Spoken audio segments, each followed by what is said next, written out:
sad. I did not expect it to be closed. I couldn't believe it because we were just here on Mother's Day and it was booming. In the past 10 years alone, over 10,000 fast food locations have quietly disappeared from the U.S. landscape.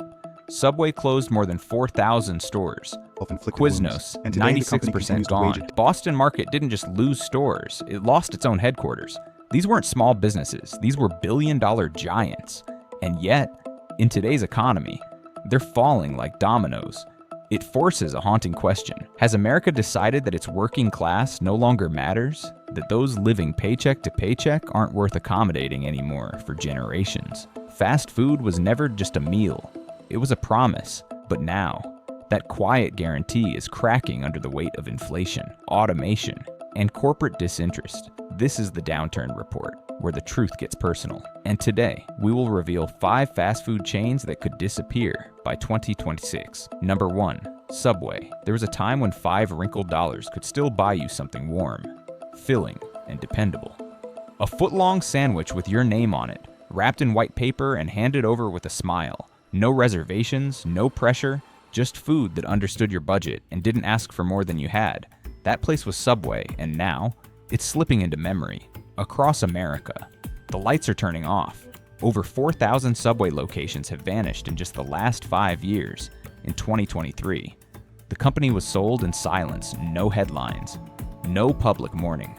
Franchise owners have long been crying out for help, drowning in outrageous corporate fees, inflated supply costs, and razor-thin margins that no working family could survive on. The brand that once promised choice and health is now haunted by lawsuits over fake tuna and chemicals in bread. The trust people once placed in Subway has faded, and with it, something else far more personal. Because Subway wasn't just cheap food, it was consistent. It was the small, quiet assurance that someone, somewhere, still remembered the everyday American. For the bus driver on a short break, the war veteran with no kitchen, the teenager is trying to stretch their loan check to next week, Subway was the answer when you couldn't afford Whole Foods, when McDonald's felt like a greasy regret, and when your own kitchen was too far, too expensive, or too empty. But in town after town, that answer is gone. Empty storefronts take its place. The smell of freshly baked bread disappears into silence. The last safe, simple option has closed its doors, and with it, so many Americans lose not just a meal, but a habit, a bit of normalcy. A place that didn't make them feel ashamed for needing something affordable. And in these small, forgotten corners of the country where grocery stores closed a decade ago, and the nearest full meal is now 20 miles away, what's left behind is a question we haven't wanted to ask. If even a $5 sandwich can't survive here, what chance do the rest of us have? Maybe it's not the crashing headlines that hurt the most. It's what leaves quietly, without warning, without protest. Just one more door locked, one more option gone, and one more place that used to say, "You still matter." Number 2, Boston Market. What happens when even home meals are priced out of reach? The windows are still dusty from the last rush hour. A single rotisserie rack, once turning slowly behind the counter, sits frozen in silence. No scent of garlic chicken, no echo of metal trays sliding down the serving line, just a locked door. And the strange emptiness of something that once felt like home, disappearing without saying goodbye. Boston Market was never flashy. No neon lights, no drive-through clamor. Just the low hum of ovens and the quiet comfort of meals that felt like they had been made for you. A warm piece of cornbread, chicken that didn't taste mass-produced, mac and cheese that didn't come in a plastic cup. For decades, it filled a space in America that few chains even tried to reach, something between a home-cooked meal and a restaurant that didn't make you feel like a stranger. But now that space is disappearing. From more than 1,200 stores at its peak to fewer than 300 today. The collapse has been devastating. Some locations closed overnight, employees showing up to find notices taped to the windows and no paychecks waiting inside, in a particularly cruel twist. The company's headquarters was evicted earlier this year for unpaid rent. No announcement, no warning, just another seat at the table gone. Boston Market didn't just fall behind, it froze in place. In an age of touchscreens, ghost kitchens, and delivery apps, it still asked people to come in, sit down, and slow down, But modern America doesn't slow down anymore. Health trends demanded protein bowls. Tech promised food in 10 minutes or less. Boston Market, grounded in roast and patience, was left behind while chains like Panera or Chipotle pivoted and survived. Yet the real cost of this collapse isn't corporate, it's personal. For the elderly man who used to walk 2 blocks for a hot plate of turkey and mashed potatoes, it was routine, comfort, even social connection. For single moms working double shifts, it was the only place she could feed her kids something that didn't feel artificial or shameful. It wasn't fast food, and it wasn't homemade, but it was something in between, and that middle ground is now gone. What replaces it? Microwave dinners, empty calorie snacks, fast food meals that disappear before you've even sat down. Grocery store hot bars are overpriced. Making meals from scratch demands time and energy most working families no longer have. And so, night after night, more Americans are left staring into empty kitchens, not sure what's for dinner anymore, because Boston Market wasn't just about food. It was about the message behind it. You still mattered. You didn't have to cook it, but someone cooked it for you. Someone cared. That message, the dignity in a warm meal, served without pressure or noise, is vanishing. No breaking news will mourn the death of rotisserie chicken. No headlines will scream when meatloaf gets replaced by protein bars. But somewhere in that silence, a familiar warmth goes missing. A reminder that someone, somewhere, used to take the time. And if there's no room left for meals like that in America, then what happens to the people who needed them the most? Number 3, Steak and Shake. Steak and Shake was never just about burgers, it was about being seen, being greeted, being part of something slower, kinder, more human. You walked in and someone smiled, asked how your day was going, and brought your food with real plates and real care. The milkshake came in a chilled glass, not a plastic cup. The booths were made for conversation, not for rushing out. For less than $10, you weren't just fed, you were remembered. But now, when you walk into many Steak and Shake locations, no one looks up, no one speaks. A kiosk blinks, waiting for your card, your order, and your silence. No server, no small talk, just food lockers and fluorescent quiet. The booths are still there, but the soul, it's gone. Since 2018, Steak and Shake has closed more than 300 restaurants.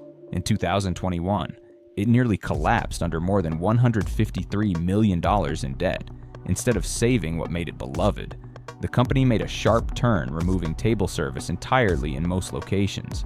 The message was clear-cut costs, cut people, cut warmth, and something irreplaceable was lost. Steak and Shake stood out because it offered something rare, a small slice of dignity in a chaotic world.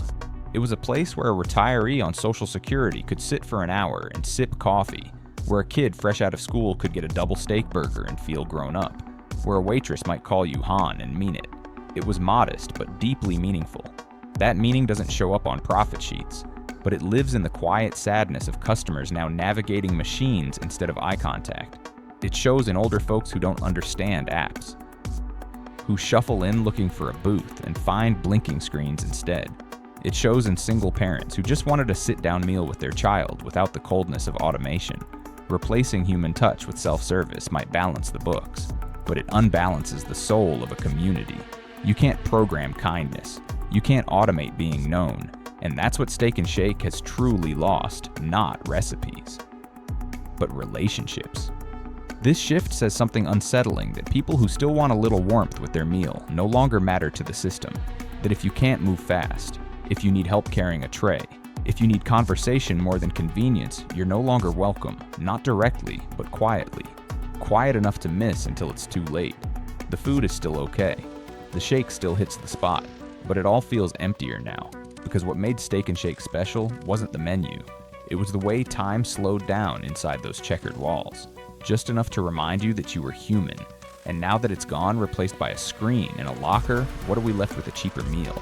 Maybe. But a more expensive silence. So ask yourself, when even places like Steak and Shake go quiet, where do we go to feel seen? Number 4, Checkers and Rallies. Checkers and Rallies was never about glamour. It was grit on a sesame seed bun. A place where the grease was real. The prices were low, and nobody cared if you came in wearing a uniform soaked in sweat after a 14-hour shift. The double drive-thru wasn't a gimmick, it was a necessity. 2 lanes of fast relief in neighborhoods forgotten by chain restaurants that wanted a polished zip code. You didn't go there for ambience. You went there because it was hot, fast, cheap, and it didn't ask for anything more than a few crumpled bills and an honest appetite. But now, even that comfort is crumbling.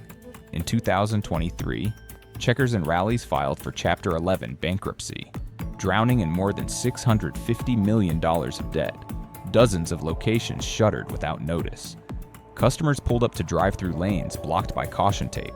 Workers arrived to locked doors and no paycheck. No press conference, no warning, just silence where there used to be sizzling fries and the low hum of late-night life. And behind the numbers lies a deeper loss. This was a chain born for people who had nowhere else to go. No dining rooms, no flashy menus, just food handed through a window to folks who didn't want to spend $10 for a salad or download an app just to order dinner. It was one of the first fast food brands to give up on dine-in long before ghost kitchens or digital kiosks. For many, it wasn't just a restaurant, it was part of the rhythm of surviving. But as the world changed, Checkers and Rallies stayed stuck. No healthy options, no updated tech, no loyalty rewards or delivery expansion. It doubled down on its original identity while the rest of the industry moved forward, and that loyalty to grease and grit simply couldn't compete with a world hooked on convenience and trends. So when it disappeared, something broke in communities that depended on it.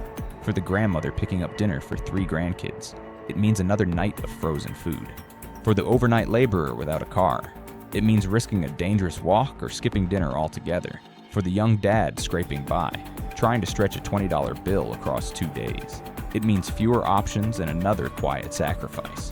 Checkers and Rallies used to be the glow in the dark on streets where everything else had gone quiet. No app needed, no judgment, just a place that still served you, even when the rest of the world looked away. Its collapse didn't just take burgers off the block, it pulled out one of the last safety nets in America's low-income communities. One less place to feel fed, welcomed, human. One more corner left vacant. One more sign that says, "You're on your own now."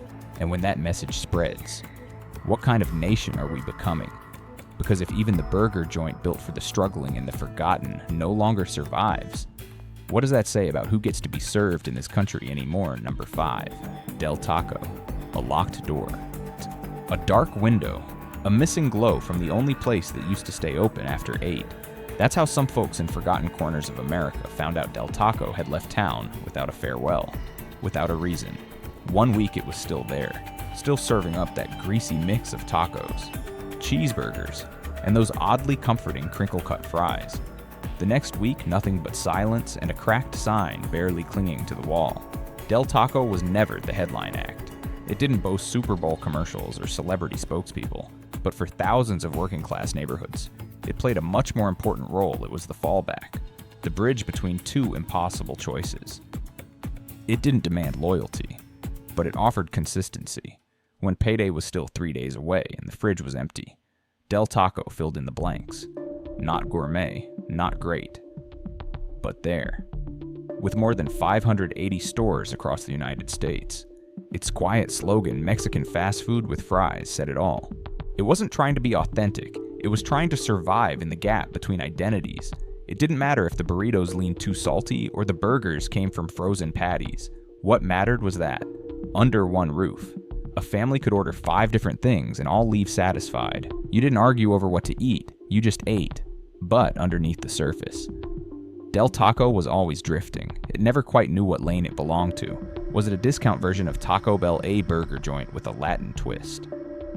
The confusion was charming at first, but as America's fast food giants doubled down on their identities, Taco Bell chasing the Gen Z market with neon wildness, McDonald's polishing its golden arches with nostalgia and apps, Del Taco stood still. Not bold enough to attract new fans, not classic enough to hold the old ones. It became invisible. And invisibility in business is just another word for death. Then came the quiet acquisition in 2021. Jack in the Box took over Del Taco with vague promises of synergy and innovation, but no grand revival followed, no buzz, no bold relaunch. Instead, closures came like whispers. A few stores here, a few there, mostly in places that didn't make the news, places already dealing with food deserts, job losses. and gas stations doubling as grocery stores. In those small towns, Del Taco wasn't about cuisine. It was about predictability, a stop on the way home from night shifts. A warm bag passed through the drive-thru window when the kitchen at home was too tired to turn on. For single mothers juggling 2 jobs. For teens who just needed something cheap after practice. For elderly folks who didn't want to cook but still wanted salt, grease, and heat. Del Taco was never a luxury. It was a relief. And then it vanished. No explanation, no warning, just one less glowing sign on a street growing dimmer by the year. And for those left behind, the loss cuts deeper than flavor. It cuts into the very idea of choice, because when the only place that sold both burgers and burritos disappears, it's not replaced by something better, it's replaced by nothing. Or worse, by overpriced fusion food no one asked for and no one can afford.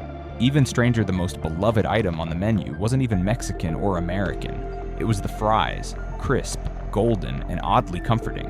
A side dish that became the star. That small truth says everything. Del Taco didn't succeed by being bold. It succeeded by being enough. Enough to get through the day. Enough to feed 5 on $15. Enough to matter. Now it's gone, and all that's left are memories of lukewarm fries, late-night pickups, and a place that never asked you to choose between tacos and cheeseburgers because it knew you didn't have time for choices. Number 6. Crystal.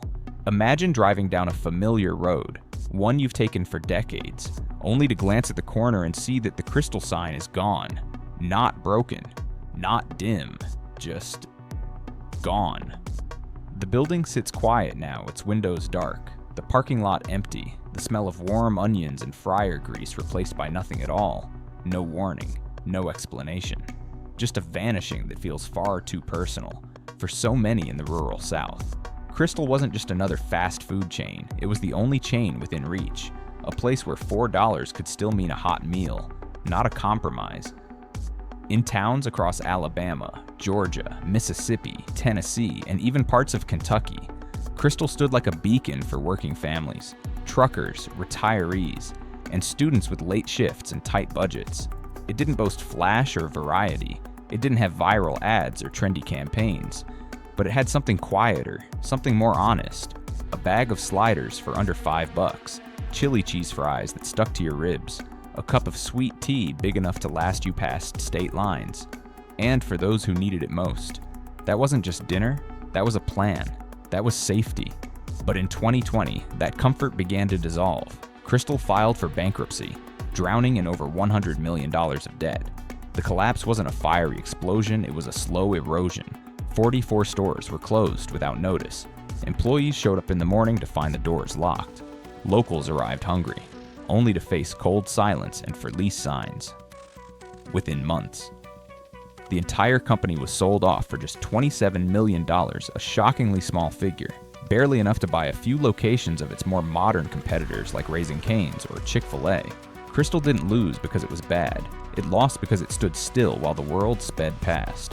While competitors adopted sleek digital kiosks, online ordering, and app-based rewards, Crystal clung to what had worked for years, but in an era where loyalty is rewarded through QR codes and next-day delivery.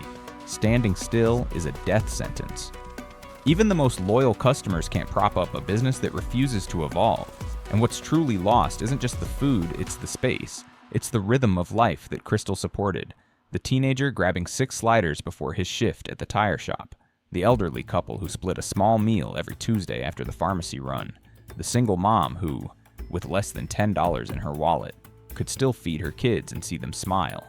In towns with no Uber Eats. No Whole Foods. No luxury grocery stores. Crystal was the infrastructure of nourishment. A warm meal, a soft booth, a clean bathroom, a piece of normalcy. Now the buildings are still there, but lifeless. The logos are faded. The asphalt is cracked and overgrown. The signs still list combo meals, but no one's behind the counter, and no one reports on it because these places serve people who are used to being ignored. The loss lingers not because of what Crystal was, but because of what it represented.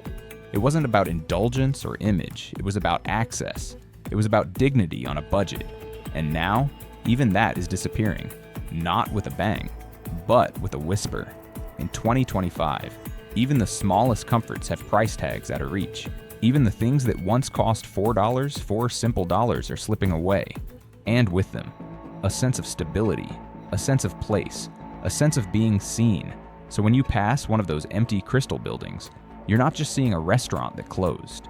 You're seeing the slow, quiet unraveling of what used to hold communities together. You're seeing the vanishing of affordable options in a world that keeps demanding more for less. And somewhere in that silence, a very real question starts to echo. If even a bag of sliders can disappear without a trace, what else might vanish next?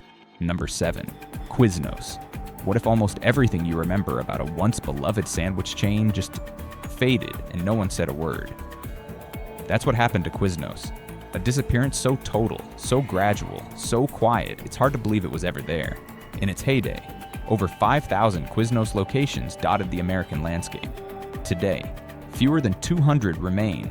96% of the brand has evaporated, not in a scandal, not in a headline, but in silence. Like a neighborhood shortcut you took every day as a kid, only to walk by years later and realize it's been paved over, buried under something less personal, less warm. In the early 2000s, Quiznos did something radical. It gave fast food a pulse. Not flashy, not fancy, but warm. A toasted sub with bubbling cheese, browned edges, and sauce that actually tasted like something. It wasn't just a sandwich, it was a small act of care. For the working man grabbing lunch before another 10-hour shift. For the community college student rushing from class to class. For the single mom trying to grab something better than a gas station hot dog. A Quiznos sub felt like a human being had made it, and that mattered, but in America. Warmth isn't enough, not forever. Quiznos didn't implode overnight, it bled out slowly. Its death wasn't a tragedy, it was a slow forgetting. Franchisees were left to fend for themselves, forced into buying overpriced ingredients from the parent company. Corporate profits were protected, local shops were not. Margins shrank. Morale vanished, and while the outside world moved forward rewards apps, delivery integration, creative marketing, Quiznos stood still, frozen in time.